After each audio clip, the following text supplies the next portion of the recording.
오늘은 시선 고정하기라는 제목을 가지고 함께 말씀 나누겠습니다. 자, 아침에 일찍 일어나 부지런히 아이들을 챙겨서 학교에 보내고 나면 일상에서 굉장히 많은 소식들을 접하게 됩니다. 그러나 안타깝게도 인터넷이나 뉴스에서 쏟아져 나오는 소식들은 온갖 죄악과 탈취, 속임수와 거짓말로 도배된 각종 사건과 사고에 관한 것이 대부분입니다. 그리고 이러한 사건과 사고들은 단순히 나와는 아무 상관이 없는 것으로 생각되지 않는 것이 오늘의 현실이지요. 뉴스에 소개되는 사건의 주인공이 내가 될 수도 있고 우리 주위에 아주 가까운 지인들이 될 수 있다는 말입니다. 이처럼 오늘 우리가 살고 있는 이 시대는요, 앞이 잘 보이지 않고 어디를 바라보아도 소망이 없는 굉장히 답답하고 암울한 시대라고 생각되어집니다. 과연 우리는 이 소망이 없고 답답한 이 암울한 현실에서 어떻게 해야 건강한 신앙인으로 살아갈 수 있을까를 고민해 보아야 합니다. 그리고 그에 대한 대답으로 오늘의 본문은 아주 단순하지만 명쾌한 답을 해주고 있습니다. 우리가 그 답이 무엇인지 우리 말씀을 통해서 확인해 보도록 하겠습니다. 먼저 1절 말씀 한번 읽어볼까요? 1절입니다. 시작! 나의 영혼이 잠잠히 하나님만 바라며 나의 구원이 그에게서 나오는도다. 아멘. 방금 읽은 구절은 본문의 전체 주제를 소개함과 동시에 답답하고 암울한 현실을 살아가는 우리에게 귀한 해답을 주고 있습니다. 그 답이 무엇입니까? 하나님만 바라보는 것입니다. 본문을 기록한 저자는 다윗이지요.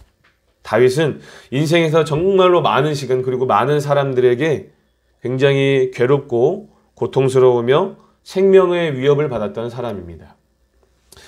3절을 보시면 3절에서 고백하고 있는 것처럼 자신은 늘 넘어지는 담과 흔들거리는 울타리와 같은 위태로운 상황이었다라고 지금 고백하고 있어요. 다시 말하면 사방이 온통 자기를 공격하는 대적들밖에 없었다라는 것입니다. 그리고 3절 후반부를 보시면 다윗이 대적들에게 직접적인 화법의 의문문으로 던지는 탄식이 기록되어져 있는데 언제까지 하려느냐라고 이야기하고 있죠. 이 말은 대체로 하나님께 드리는 탄식에서 많이 사용되었지만 지금은 대적들에게 다윗이 이 말을 사용하고 있습니다. 이것은 그만큼 다윗이 더 이상 참고 견디기 어려운 상황에 도달했다라는 것을 우리가 유추해 볼 수 있어요.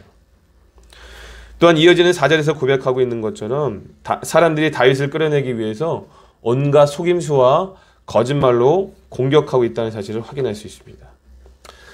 앞선 3절에서는 대적들의 공격을 묘사했다면 4절에서는 대적들의 전략을 말하고 있습니다. 거짓말로 다윗을 공격하고 끌어내리려고 하고 있는 거죠. 겉으로는 다윗을 칭송하지만 속으로는 저주하는 마음이 가득 차 있었다는 겁니다. 쉽게 말해 자기 편인 줄 알았는데 나중에 보니까 자기를 죽이려고 하는 대적이었다는 거예요. 다시 말하면 내부에 적이 있었다는 거겠죠. 그 사실을 알았을 때 다윗의 마음이 얼마나 괴로웠을까요? 엄청난 실망감과 배신감이 엄청나게 컸을 겁니다. 그리고 그것은 경험한 사람들 많이 알겠죠. 이처럼 다윗은 대적들의 공격 앞에 몸과 마음이 무참히 무너질 수밖에 없는 상태로 보입니다. 그러나 다윗은 그들의 공격에 아무런 반응을 하지 않고 있죠. 그는 그저 잠잠히 하나님만 바라볼 뿐입니다. 사실 본문의 1절은 오직이란 뜻을 가진 히브리어 아크라는 단어가 사용되어져 있습니다. 한글로 해석되어지면서 삭제된 것으로 보입니다.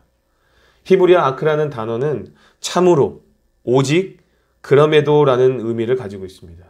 그리고 이 단어는 대체로 문장을 강조하거나 앞의 문장과 대조되는 다른 내용을 전개할 때 사용하지요. 그렇기 때문에 우리는 이 다윗이 오직, 이 아크라는 말을 통해 다른 사람들과 다른 주장이나 다른 생각을 전개하려는 의도를 엿볼 수 있어야 합니다. 예를 들어서 이 시편 기자가 이 다윗이 오직 하나님만 의지한다는 말을 하고 있는데 다른 사람은 그렇게 생각하지 않는다는 사실을 전제로 이야기를 하고 있는 거예요. 다른 사람은 전혀 다른 생각을 가지고 있다는 겁니다.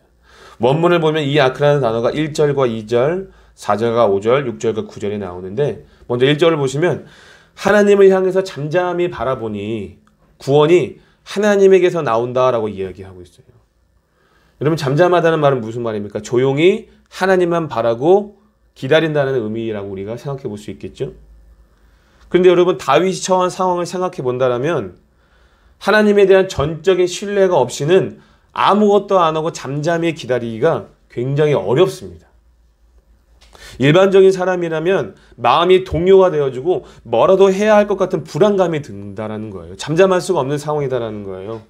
그래서 다윗이 처한 상황을 보면서 잠잠히 있는 그에게 다른 사람들이 이렇게 얘기하겠죠. 무엇이든지 해보라.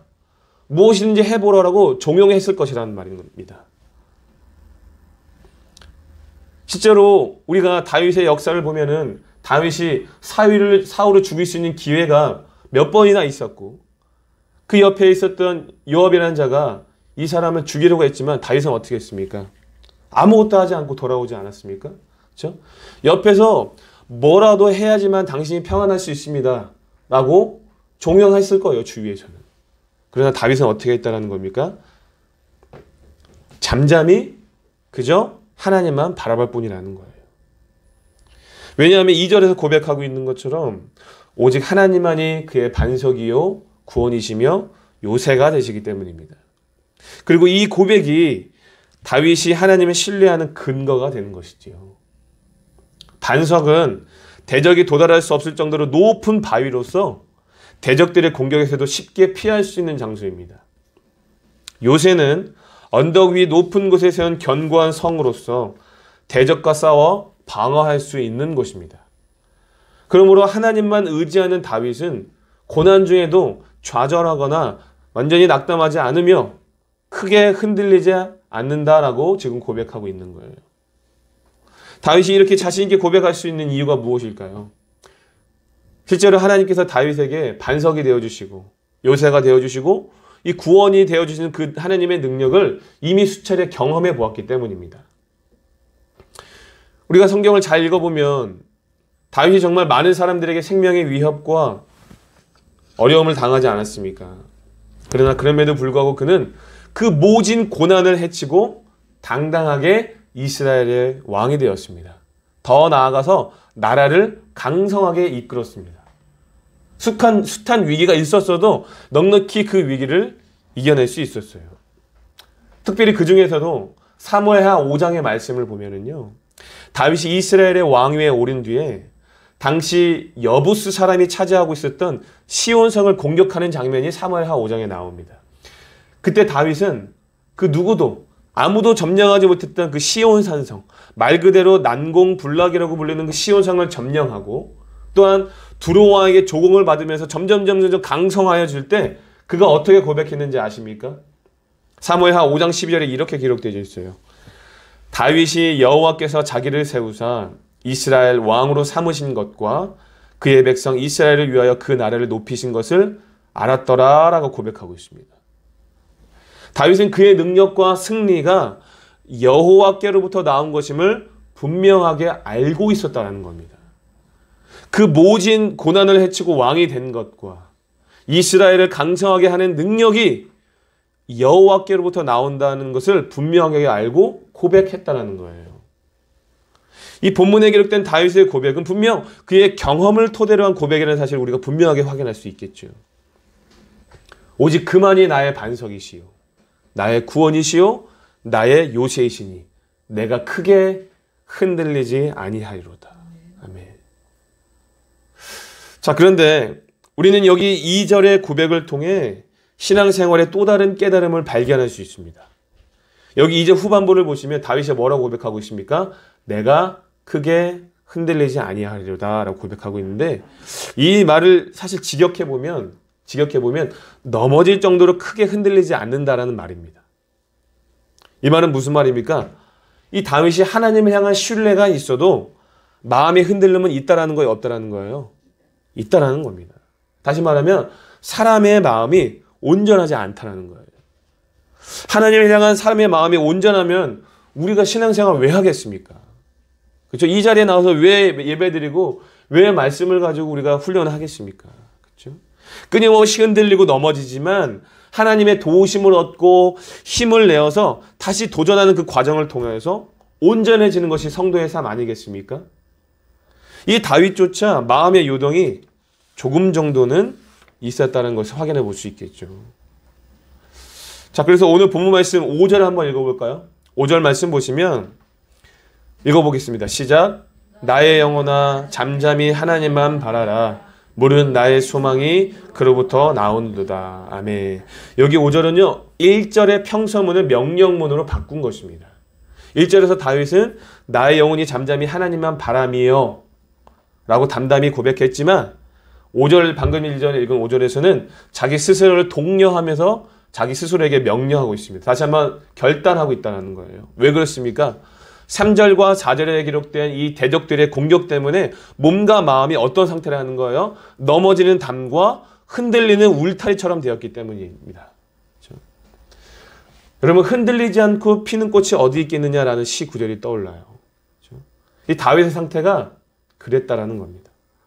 그래서 마음을 다시 한번 가다듬어서 하나님만 잠잠히 바라볼 것을 스스로에게 다시 한번 결심을 하고 있는 겁니다. 여기 5절에서 다윗은 자신의 영혼을 향해 명령하고 있는데요. 여기서 말하는 영혼은 자기 자신을 가리키는 적극적인 표현으로 이해하시면 됩니다. 다윗의 시편을 우리가 잘 살펴보면 나의 영혼이라는 말과 함께 자주 사용하는 단어 중에 나를 표현할 때 어떻게 표현합니까? 다윗이 내 속, 그렇죠? 내 속에 있는 것들이라는 표현을 하면서 하나님을 송축한다. 나의 영혼아 여호와를 송축하라 이렇게 이야기하고 있지 않습니까? 이 다윗이 자주 사용하는 단어 내 속이란 말은요. 실제적으로 나의 내장을 가리킵니다. 히브리인들만의 독특한 표현인데 그들의 신체의 내부 속에 자신의 의지와 감정이 담겨져 있는 것으로 생각했습니다. 그래서 자기 자신을 가리키는 내 영혼이라는 말과 내 속에 있는 것들이라는 말은 같은 의미로서 자신의 전인격을 포함한 뜻으로 이해하시면 될 것 같습니다. 좀 더 쉬운 표현을 빌리자면 나의 목숨과 뜻과 힘과 나의 모든 성품을 다하여서 할 수 있는 나의 모든 전인격, 나의 모든 것으로 다시 한번 결단하고 결심했다는 거예요. 무엇을 결심한 겁니까? 무엇을 결심한 거예요? 5절 말씀에 잠잠히 하나님만 바라보기로 결심했다는 겁니다. 죄송해요. 몇 절이죠? 5절 맞나요? 네. 네, 나의 영혼아 잠잠히 하나님만 바라보아라. 네. 그렇죠? 잠잠히 하나님만 바라보기로 결단했습니다. 자, 그러면서 이어지는 6절에서 2절의 내용을 고백을 반복하고 있는데 재미있는 점을 발견할 수 있습니다. 성경을 이 화면은 2절씩밖에 안 나오니까 성경을 보시면서 확인해 보시면 좋을 것 같아요. 6절에서 2절의 고백을 반복하고 있는데 오직 그만이 나의 반석이시오 나의 구원이시오 나의 요새이시니 내가 흔들리지 아니하리로다 라고 6절에서 고백하고 있어요.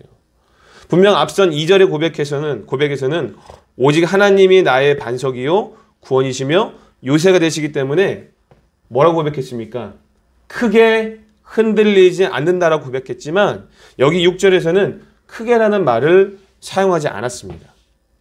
2절에서 다윗은 확신에 넘쳐서 크게 요동하지 않을 것이다.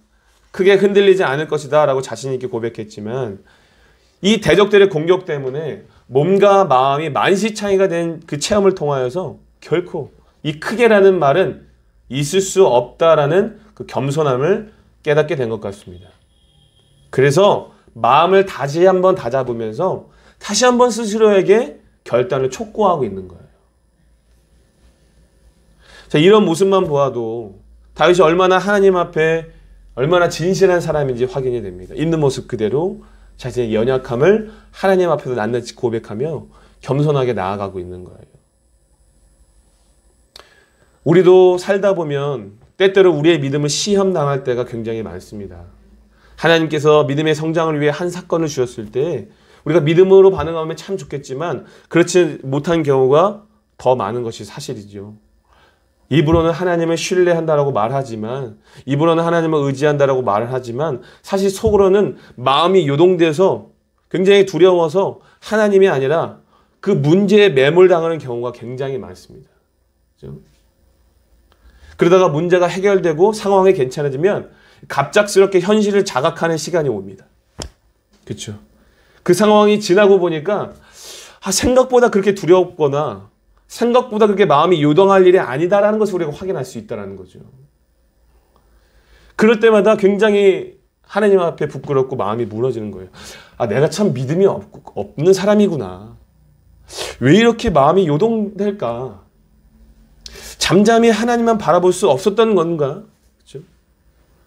나의 믿음 없음을 괴로워하며 스스로 자책하는 그 시간을 마주할 때가 참 많습니다. 그러나 오늘 본문을 통해 스스로 자책할 필요가 없다는 것을 깨닫게 되죠. 그 다윗조차 이 대적들의 공격 때문에 마음이 요동되고 괴로워서 스스로를 독려하며 다시 한번 결단하는 모습을 보면서 위로를 얻게 되는 겁니다. 그렇습니다. 여러분, 사람은요 누구도 온전하지 않아요. 흔들리지 않고 피는 꽃이 없다라는 말처럼 사람은 누구나 흔들리는 이 과정을 겪으면서 성장합니다. 그런데 그 과정 속에서 어떻게 반응하느냐에 따라서 그 사람의 결과가 결정되어지는 거죠. 우리가 어떻게 반응해야 될까요? 어떻게 반응해야 되겠습니까? 다윗이 마음을 다잡으며 다시 한번 스스로에게 결단을 촉구했던 것처럼 우리도 마음을 다잡고 날마다 스스로에게 결단을 촉구하며 살아야 됩니다. 한 번이 아니라 필요할 때만 하는 것이 아니라 날마다 하나님만 바라보기를 결단해야 된다는 거예요. 그래서 다윗이 고난 중에 깨달은 이 지혜를 백성들과 공동체를 향하여서 이렇게 교훈하고 있는 것입니다. 우리 8절 말씀 한번 읽어볼까요? 8절입니다. 시작.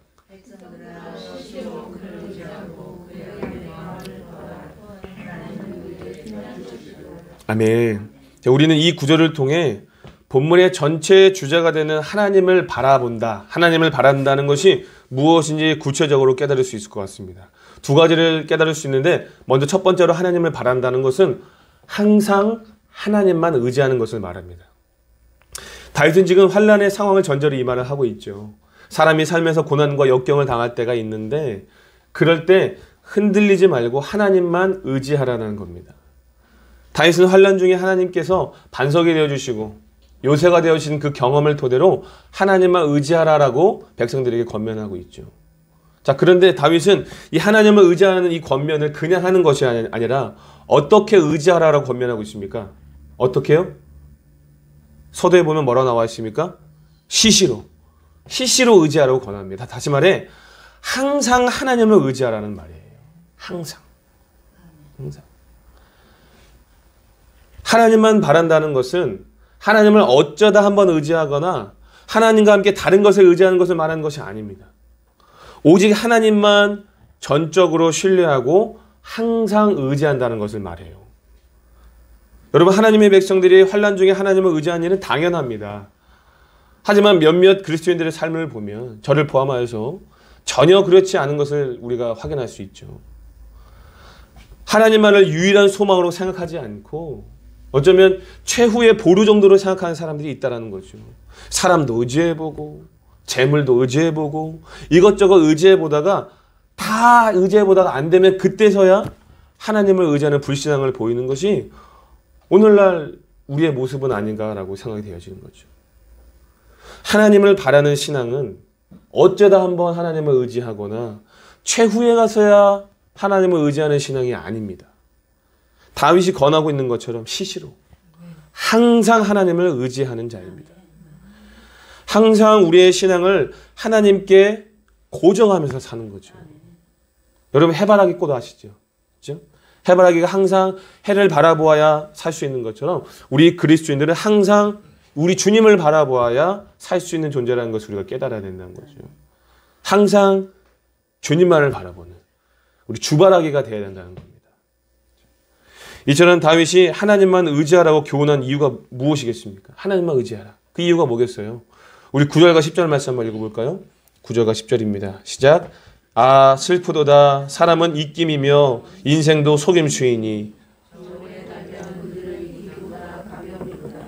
포악을 의지하지 말며 탈취한 것으로 허망하여지지 말며 재물이 늘어도 거기에 마음을 두지 말지어다. 아멘.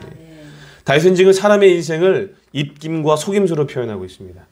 다시 말해 사람의 인생이 입김과 같이 헛되고 무가치하다라는 거죠. 지난주 우리가 잠언의 지혜를 통해서 배웠던 것처럼 헛되고 헛되니 모든 것이 헛된 것이 사람의 인생입니다. 사람을 저울에 달면 저울대가 땅에 공두박져질 듯이 가볍기 때문에 사람을 의지하는 사람은 허무하고 덧없는 존재가 되어 결국 거짓을 경험하게 될 것이다 라고 이야기하고 있는 거예요. 이처럼 사람은 허무하고 덧없는 존재이기 때문에 자기의 힘을 의지하거나 사람의 관계를 의지해서는 안 된다라고 지금 다윗이 권면하고 있는 거예요.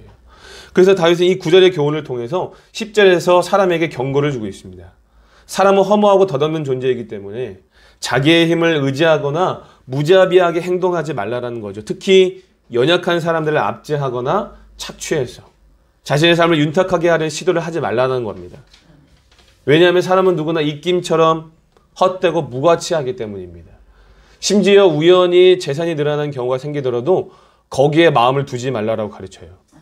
왜냐하면 재물이 사람의 허무함을 지켜주지 못할 뿐만 아니라 또한 재물 자체가 허무한 것이기 때문입니다. 그러므로 우리는 이 하나님 외에 사람이나 재물이나 세상의 권력 등 이 다른 것을 의지하려고 하는 그 불신앙을 내어버리고 항상 시시로 하나님만 의지하는 주바라기로 살기를 결단해야 합니다. 두 번째로 하나님을 바란다라는 것은 하나님 앞에 우리의 마음을 쏟아놓는 것을 의미합니다.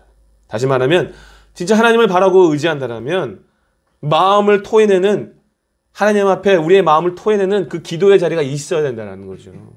정말 의지하면 정말 의지하는 사람이라면 하나님 앞에 기도하는 사람이다라는 거예요.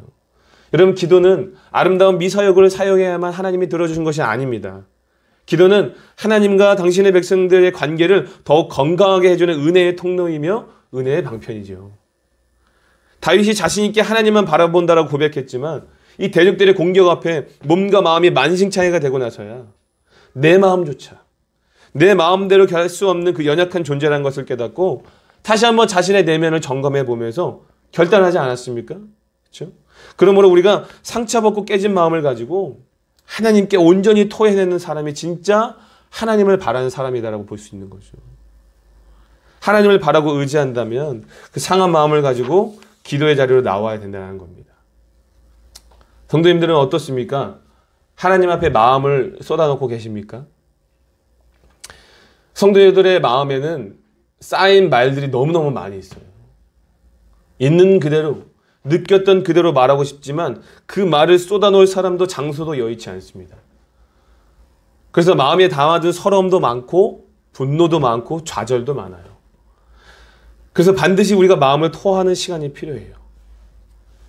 더부룩한 배가 불쾌감을 주듯이 토하지 못한 말은 인생을 불쾌하게 만들 수 있습니다.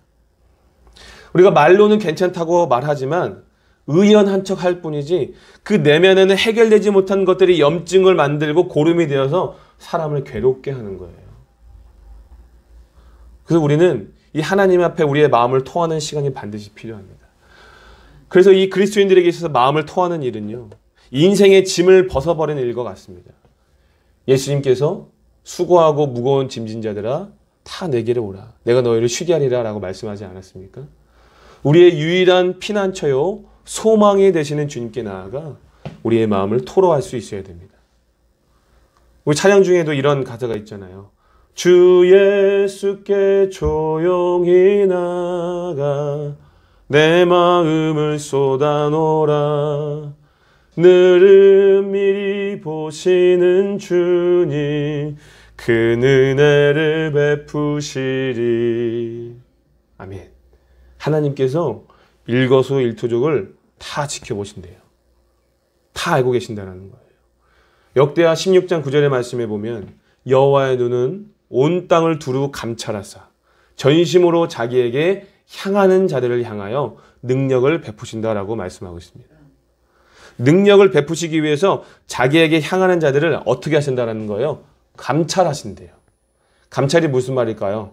감독하여 살핀다라는 뜻입니다. 그냥 살핀 것이 아니라 감독관처럼 꼼꼼하게 살피신다는 거예요. 우리의 마음 깊이 쌓인 상처와 아픔과 괴로움들을 모두 다 알고 계신다는 거죠. 여러분 세상 사람들도 힘들거나 괴로운 일이 생기면 어떻게 합니까? 자기가 의지하는 사람에게 찾아가서 술 한잔 기울이면서 자기의 속내를 털어놓지 않습니까? 뭐 여기 계신 분들은 뭐 술을 안 하시니까 예? 그렇다고 쳐도 여러분 물론 우리 그리스도인들도 영적 멘토들이 있어서 그분들을 통해서 위로를 받을 수 있죠. 그것도 좋지만 그보다 우선적으로 우리가 찾고 마음을 쏟아야 할 분은 하나님이셔야 된다는 겁니다. 왜 그렇습니까? 하나님이 나보다 나를 더 잘 알고 계시기 때문이에요. 말 못할 사정들, 괴로움들 우리 주님이 지금 잘 감찰하고 계시니까 아시는 거예요. 그래서 하나님께 토로하면 자기에게 향하는 자들을 위하여 능력을 베풀어 주시는 것입니다. 위로해 주시고 격려해 주시고 반석이 되어 주시고 요새가 되어 주시고 힘을 주시는 거예요. 우리 마지막으로 11절과 12절 한번 읽어보겠습니다. 11절 12절 시작. 하나님이 권능은 하나님께 속하였다 하셨도다. 주여 인자함은 주께 속하였사오니 주께서 각 사람이 행한 대로 갚으심이니이다. 아멘. 여기서 다윗이 하나님이 하신 말씀을 듣고 깨달은 두 가지가 있는데 그것은 무엇입니까? 하나님의 권능과 인자입니다. 권능은 하나님이 모든 것을 하실 수 있는 능력을 가리키는 것이고 인자는 연약한 사람들에게 베푸신 사랑을 가리킵니다. 사랑이 많으신 하나님께서 당신의 백성들의 토로를 들으시고 능력을 베풀어 주신다는 거예요. 여러분 사사기에 기록된 이스라엘 역사를 잠깐 살펴보면 하나님의 권능과 인자를 확인할 수 있는 장면이 반복되고 있습니다. 이스라엘이 이웃 나라들의 압제를 받고 괴로워하자 그들이 어떻게 합니까? 이스라엘 백성들이 여호와께 부르짖었습니다. 그래서 하나님은 사사를 보내사 그들을 구원해 주시죠. 이런 장면이 계속되는 것이 반복되는 것이 사사기의 역사예요. 자, 그런데 사실 하나님께서 이스라엘이 이웃 나라들의 압제를 받게 하신 것은 그들의 우상 숭배로 인한 결과거든요. 사실은요. 자, 그럼에도 불구하고 하나님은 이스라엘이 여호와께 부르짖자 사사를 보내서 구원해 주십니다. 결국 이스라엘 백성들이 구원받은 이유는 무엇입니까? 그들이 부르짖었기 때문보다는 하나님이 인자하시기 때문이라는 것을 우리가 깨달아야 된다는 거예요. 하나님이 어떤 분이신가요? 그들의 어떠함과는 상관없이 하나님이 인자하시기 때문에 구원해 주신 거예요. 그리고 이 놀라운 은혜가 오늘 우리에게 임하지 않았습니까? 우리의 어떠함과는 상관없이 하나님이 인자하시고 사랑이 많으시기 때문에 예수님을 보내주셨고 아무런 공로와 자격 없이 우리를 구원해 주신 거예요. 믿으시면 아멘 하시기 바랍니다. 아멘이시죠? 그러므로 우리는 이 하나님의 인자하심을 기대어서 마음에 쌓인 것들을 마음껏 어떻게 할 수 있어야 된다는 거예요? 토해낼 수 있어야 된다는 거예요. 그러면 하나님의 권능이 임하셔서 하나님이 반석과 요새와 구원이 되어주신 은혜를 경험할 수 있는 겁니다. 자, 그런데 해결해야 될 문제가 하나 있죠. 12절 후반절을 보니까 앞선 11절에서 하나님의 권능과 인자를 소개하면서 각 사람이 행한 대로 갚으신다라고 이야기합니다. 문제는 뭐냐면 사람이 하나님을 의지하느냐 사람을 의지하느냐에 달려있다는 거예요. 누구를 의지하느냐에 따라 달려있다는 거죠. 환난 중에 우리의 행한 대로 다시 말하면 하나님을 바라고 의지하는 자에게는 그의 구원과 반석과 요새가 되어주신 하나님을 경험할 수 있지만 10절에 기록된 것처럼 사람을 의지하고 재물을 의지하는 자에게는 그의 행한 대로 보응하신다는 말입니다. 무슨 말입니까? 이 말은 하나님이 당신의 백성으로 선택하셨다고 하셔서 그 모든 책임에서 우리를 면제받게 하지는 않는다는 거예요. 다시 말하면 그래서 시시로 항상 하나님을 바라고 의지하는 신뢰가 선행되어져야 됩니다. 하나님을 시시로 의지하지도 않고 마음을 토해내는 사람이 어떻게 하나님의 은혜를 경험할 수가 있겠어요. 그렇죠? 시시로 항상 하나님을 바라고 의지하는 신뢰가 선행되어졌을 때에 우리가 우리의 마음가운데 쌓여있는 마음의 아픔과 상처를 토로하면 더 큰 은혜를 경험할 수 있는 거죠. 그러므로 사랑하는 성도 여러분, 우리가 환난을 당할 때 하나님 앞에 마음에 있는 모든 것, 두려움, 걱정, 부끄럽고 창피한 것, 비밀, 심지어 하나님만 하시는 그 죄악까지도 모두 쏟아놓을 수 있기를 바랍니다. 다른 것 의지하지 말고 우리의 연약함을 토로하며 피난처가 되시는 하나님께 나아가 그분의 능력을 경험해 볼 수 있기를 바랍니다. 이제 말씀을 마치겠습니다. 다윗은 이런 고통의 시기를 통해 오히려 힘들고 어려운 순간에 하나님만 바라는 것이 무엇보다 중요한 것을 깨닫게 되었습니다. 다윗은 위기의 순간에 스스로 자신의 영혼을 살피며 하나님을 바라고 있음을 고백합니다. 그것이 자신에게 닥친 위기를 모면하는 가장 지혜로운 방법임을 분명하게 알고 고백하고 있는 거예요. 물론 그런 다윗의 신앙도 때로는 흔들릴 수 있다는 것을 우리가 깨달았죠. 그러나 그런 때 오히려 자신의 영혼에게 하나님을 바라보라라고 명령하면서 더욱 신실하게 하나님을 의지하는 모습을 우리에게 보여주고 있습니다. 그러므로 사랑하는 성도 여러분, 우리도 본문을 통해 깨달은 은혜를 가지고 함께 결단할 수 있길 바랍니다. 우리의 유일한 피난처 대신 하나님을 항상 시시로 의지하고 그분 앞에 마음을 토할 수 있기를 바랍니다. 입김과 같은 연약한 인생임을 인정하며 교만하지 않고 언제나 이 전능하신 하나님의 그늘 아래에서 힘을 얻을 수 있는 우리가 됩시다.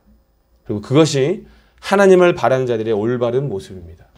사랑하는 성도 여러분, 성도들의 인생에서 가장 안전한 청정지역이 어딘지 아십니까? 요동치는 세상 속에서 하나님만을 바라보는 그곳이, 그분 앞에 마음을 토하는 그 시간이 성도의 인생에서 가장 안전한 청정지역입니다. 성도 여러분, 우리의 인생이 굉장히 힘들고 어렵다고 생각되어지십니까? 그렇다면 잠시 멈춰서서 지금 나를 힘들게 하는 모든 것들에 대해서 눈을 감으시기 바랍니다. 그리고 하나님을 바라보시기 바라요. 그리고 그분께 내 마음을 토해내시기 바랍니다. 그러면 그 순간 오늘 우리의 인생 가운데 평안함과 상쾌한 은혜를 맛보게 될 것입니다. 성도들에게 필요한 것은 평수 넓은 아파트와 고급 외제차가 아니라 안전한 영혼의 청정지역입니다. 그곳에서 마음을 새롭게 짓고 생활하는 것이 필요해요. 부디 그곳에서 우리도 다윗처럼 하나님을 나의 반석이여 요새이시며 구원이라 고백하고 찬양하는 복되고 아름다운 인생들이 될 수 있기를 예수님의 이름으로 축복합니다. 아멘.